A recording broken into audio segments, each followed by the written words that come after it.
What's going on, guys? This is Snoop603 and Fake Thriller. Sorry about the long delay in between reviews, but we are back with another episode of our Battlefield 3 weapon reviews.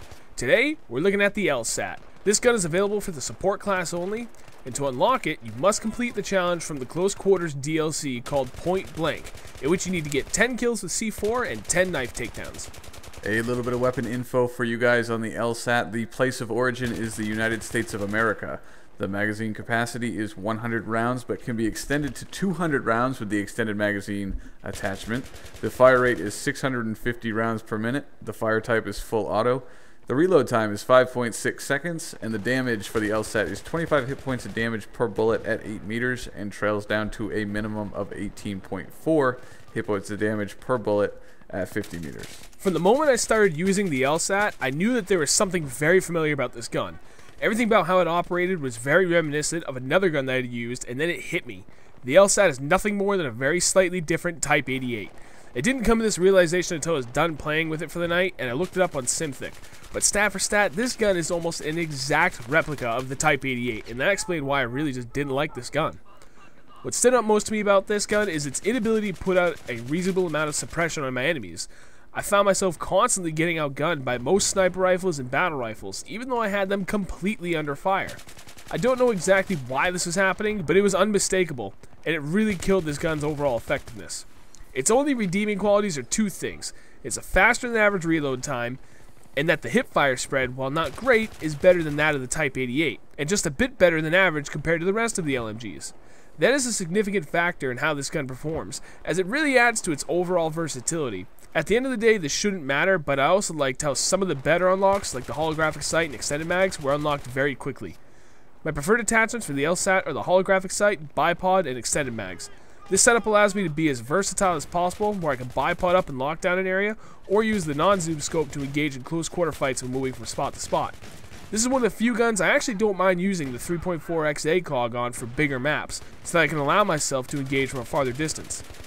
I'm going to give the LSAT a 2 out of 5. The hipfire spread isn't bad, but it's not great, and the reload time is better than that of other belt-fed LMGs, but unfortunately, that's the best I can say about this gun's effectiveness. There are several other LMGs that are much better than this gun, so I honestly wouldn't waste my time with it.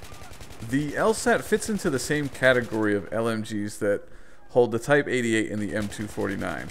These weapons lack the raw stopping power of their bigger brothers like the M60, the 240B, and the PKP. However, they retain many of the other features such as high magazine capacity and, unfortunately, bullet spread.